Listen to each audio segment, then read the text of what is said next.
Okay, welcome back to Fireside Financial. Today, Regan and I are excited to chat about some of the top benefits of engaging in part-time work or starting a second career or side hustle in retirement. So, Regan, how are you? It's been a while since we chatted. It has, yes. No, it's going good. We're coming upon summer here, so camping season starts next week for us. So I'm pretty excited for that. The kids love to get out and to the camper and just enjoy being closer to nature. So again, that starts next week. So looking forward to that, and super happy to do this episode today to talk about some things that you and I deal with our clients who are retiring, and that is going back to the workforce post-retirement, and the benefits and potentially even the cons with doing that. So I think it'll be a fun topic to talk about. Yeah. So kind of some of the thinking behind the episode was I was actually in one of our client meetings yesterday. We were talking to one of our clients who is working a couple part days a week, so not a big commitment, but she said, was just talking about how much she's enjoying it. She's working with younger people. It's kind of like a tourist type shop. And so she's seeing, lots of different people coming through there and just being able to engage. So she's been a lot of fun for her. So I thought maybe we would dive a little bit deeper into some of these benefits. Yeah, absolutely. Yeah, no, I deal with this quite regularly with our client base. So I think it'll be fun to dive in.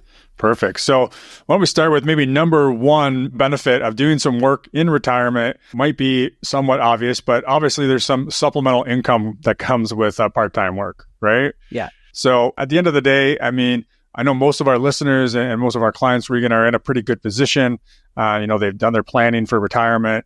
And at the same time, there's still that stress about not having a paycheck coming in when you're not working anymore, right? You've had a whole lifetime or whole career of having paychecks come in every month.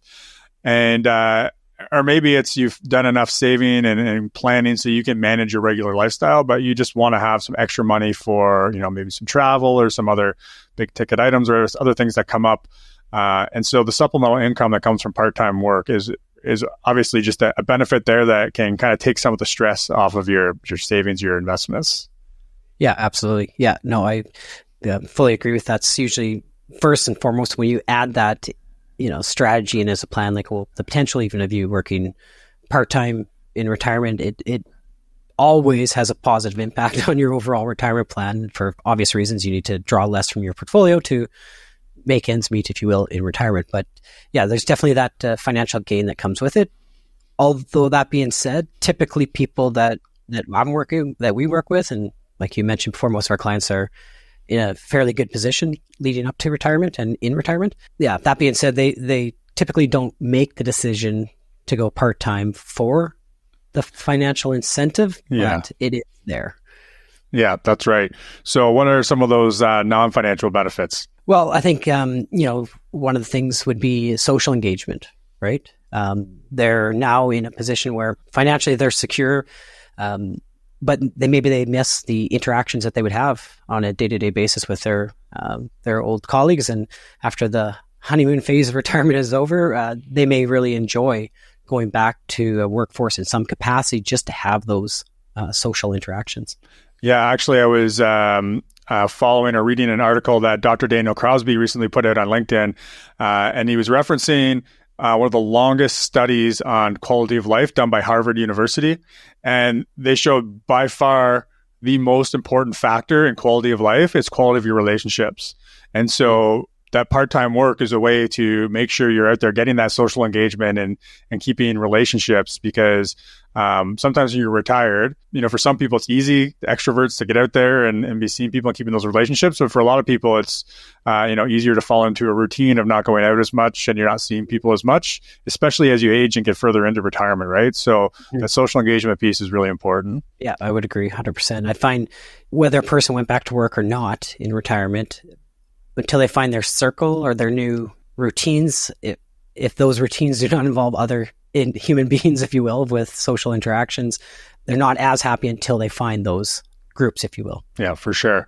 And so another one along these lines of non-financial are just kind of mental stimulation, right? So this isn't the only way to get that, but it is one way to kind of to stay sharp, reduce that risk of cognitive decline, because when you're working, whatever you're doing, like there's going to be some responsibility. There's going to be some need for you to just kind of stay on top of things, right? And stay sharp. Mm-hmm. And so it's kind of like, they say, if you don't use it, you lose it, which I'm not sure if that's the best phrase to use there. But the idea being, obviously, the more we can stay or keep our minds active, the more that's going to help us have more lifespan and be able to stay at our best throughout retirement. Yeah. And I think that if you went to a career or post-retirement work that was in a subject or an area that you're actually very interested in or something that you really wanted to do, or it was a hobby of yours, I could see how you would be that much more engaged to dive into it.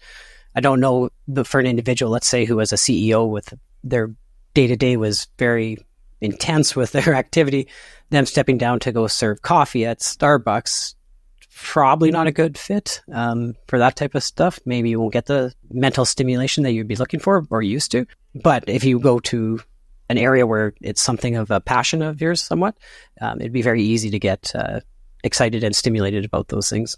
Yeah. And I mean, that's one of the great things about financial freedom is you don't have to do it for the paycheck, as we already mentioned, but you can do it because it's something that interests you and is giving you other benefits. How many, if you had to guess, what is the percentage of your clients that would work in retirement? Is it a fairly small percentage? Yeah, I would say it's fairly small. If I had to guess, I would say somewhere between 5 and 10% of our clients would have someone in the household doing some kind of part-time work. But more so, we would see, different levels of like volunteerism. Yeah. I mean, right? So kind of doing the work piece without the financial benefit, which kind of falls into the same lines of everything we're talking about right now. Right. Yeah. I've never analyzed that either on our client base, but I would guess we'd be in that same realm of percentages. So outside of mental stimulation, what would be another benefit to post-retirement work? Well, I think it's that sense of purpose, right? And I think we've talked about this on other episodes, but it's important when you're retiring that you're retiring to something, right? And a lot of people are just thinking about retiring from work, but if we don't know what we're retiring to, you could really lack that sense of purpose. And for a lot of us, part of our identity is wrapped up in our work and our career, whether we're a business owner, professional, whatever it is. And so going from having people relying on us to get a job done to having no one checking in with us to rely on us to get things done, all of a sudden we can start to lose that sense of purpose, right? So just working more part-time or in a different capacity can still give us that sense of purpose and some routine to allow us to feel more like we're contributing once we're in retirement. Yeah, absolutely. I actually yesterday had a meeting with a client he's in his 70s now. I think he's around 75, something like that. He retired a number of years ago, but then went casual part-time work and doing like shipping and receiving stuff. And again, it was just for that, all those reasons, mental stimulation, community or social engagements. But he got laid off a month ago, I think, but he was planning on fully retiring anyways this June.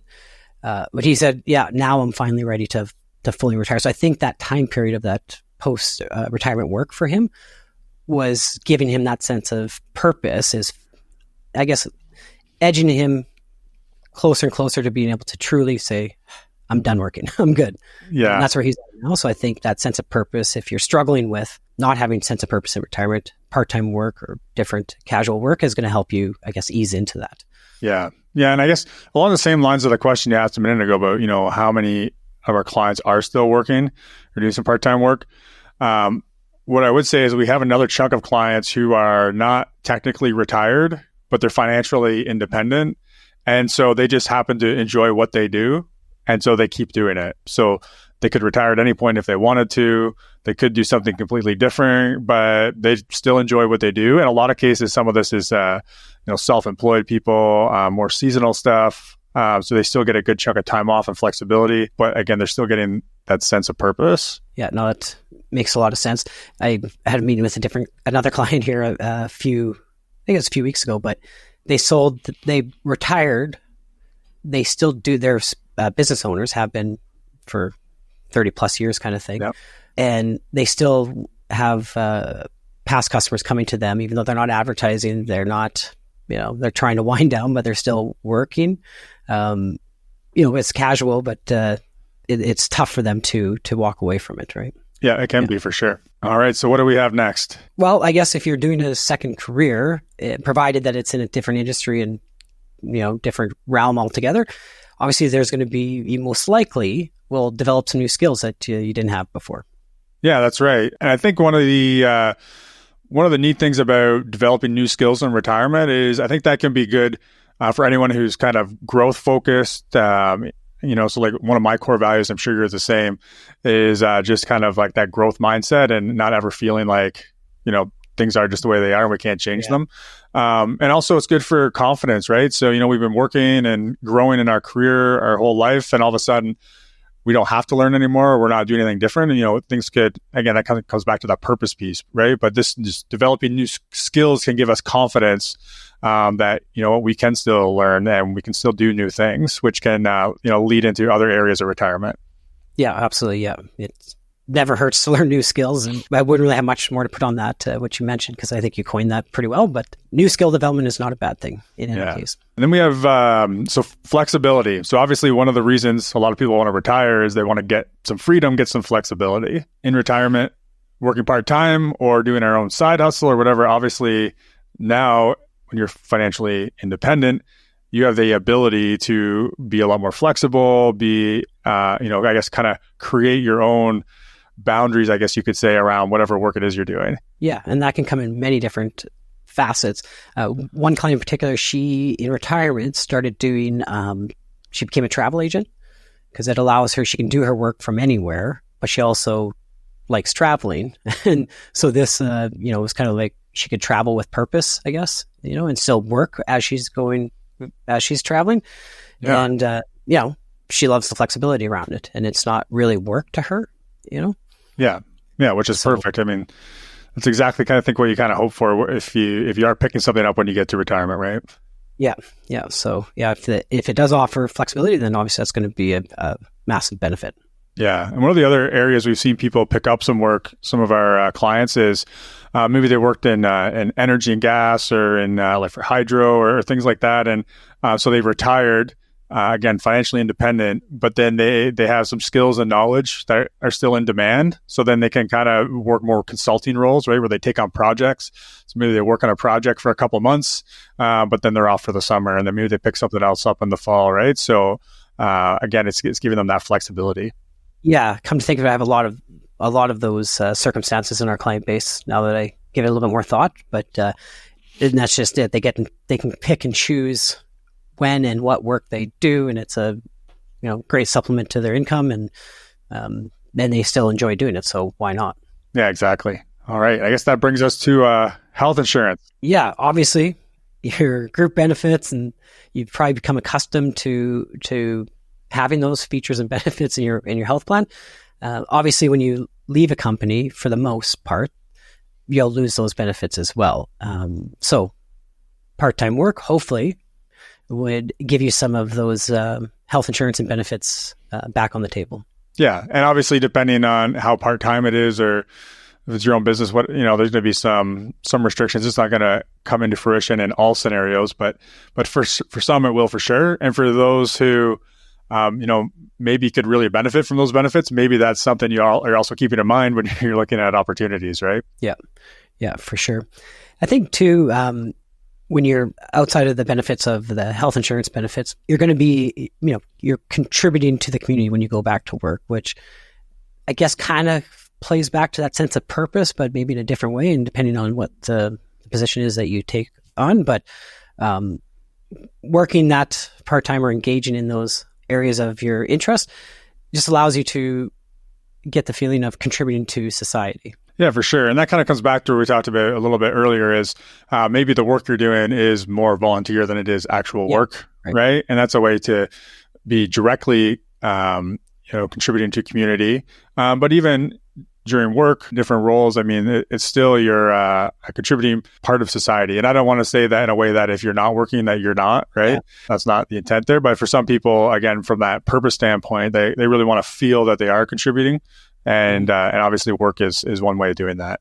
Yeah. And I think another way to look at contributing to the community.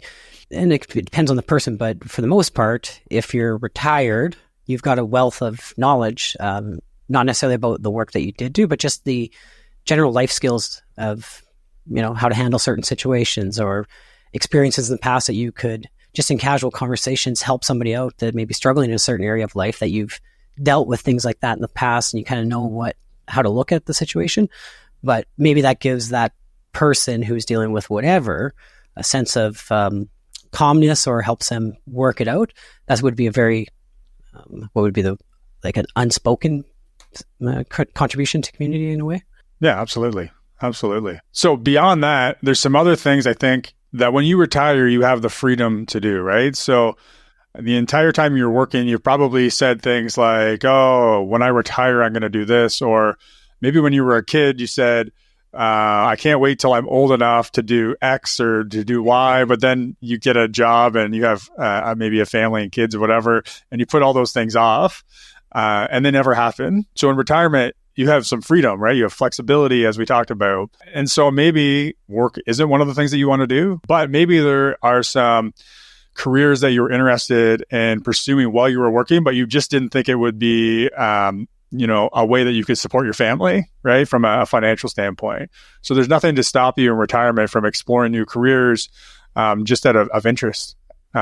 And then the other thing I would add to that is maybe it's not work, but maybe it's going back to school. So we had a podcast guest, Dr. Sally Chivers, on recently on the other on our podcast, and she talked about how she's seeing more and more retirees showing up in her classroom, and just people, they have the financial wherewithal to be able to afford to go to university, and they're just curious, right? And they want to learn, and there's things they always wanted to learn about, but didn't make sense while they were working or when they were trying to choose their career, but now they're pursuing those kind of interests. So I'm just not sure. What are your thoughts on that, Regan? Yeah, I haven't had anybody do that, really. I don't think, if I reflect back, but I do like the idea of that for sure, because there'd be no stress on if you pass the exam or not, right? And if you truly enjoy the topic and you want to learn about it, I could see how that could be a very rewarding and self-fulfilling use of your time, right? Yeah, and I think it comes back to some of those other benefits we talked about with work, right? Like, you're getting that mental stimulation, that social interaction, that growth. So there's a lot of benefits that I think can come along with that as well. And new skills too that you would learn along the way. But yeah, I think that's a good one. I like that as an option for sure. All right. Anything else, Regan, that you see your retiree clients doing or pursuing in retirement outside of work, but that maybe isn't just the typical travel or spend time with grandkids? Yeah, no, not really. Actually, a lot of people, I try to encourage people to, ahead of time, to do some practice runs for retirement, just so that it's not as much of a shock, and they can kind of try it on before they actually do it. But part of that is to pursue hobbies. They really have conversations around hobbies and what that looks like in retirement, and try to flush some of this stuff out well ahead of time. And I think too, I've had a few retirement coaches that have come on my other podcast, and I think there's a lot of emotional processing you'll go through in retirement. So a retirement coach, they don't deal with anything financial. It's more so just all the emotional things about it. Yeah. And and so I've taken from them some of their processes, if you will, or just like ways of thinking, and trying to, bring that into my conversations with clients, especially as early as we can before they would retire. Yeah. Yeah. No, I think that's all great. We've talked about similar things too on our podcast about those trial runs, maybe taking extended holidays and maybe signing up for different things you're interested in, right? Different clubs, different organizations or whatever it is, just to kind of get out there so that when you do get to retirement, you can kind of hit the ground running a little bit. And you have an idea of, what worked for you, what didn't work for you. So you know where to start. But a big part of retirement is also going to be about exploration and learning about yourself and finding new things, right? Yeah. Yeah. It's a journey. It's, retirement is not the end. It's truly just the beginning of a new journey in your life. So yeah, it's all good. And I think to finish this off, we've already mentioned it, but obviously there's the financial security that comes along with post-retirement work. So never a bad thing. A lot of clients like the idea of, they find that they do that part-time work that just supplements their holiday expenses, right? Yeah, absolutely. All right. Perfect. I think that's pretty good. Yeah, I think that's good. And I guess we'll cap it off there for today. And thanks for doing this, Joe. And we will meet up again soon. Pleasure as always, Regan. Take care. All right. And to those listening, talk to you soon. Thank you for joining us for this latest episode of Your Retirement Planning Simplified. Be sure to tune back in for the next episode. And until then, we're here to help you simplify and succeed in your retirement planning.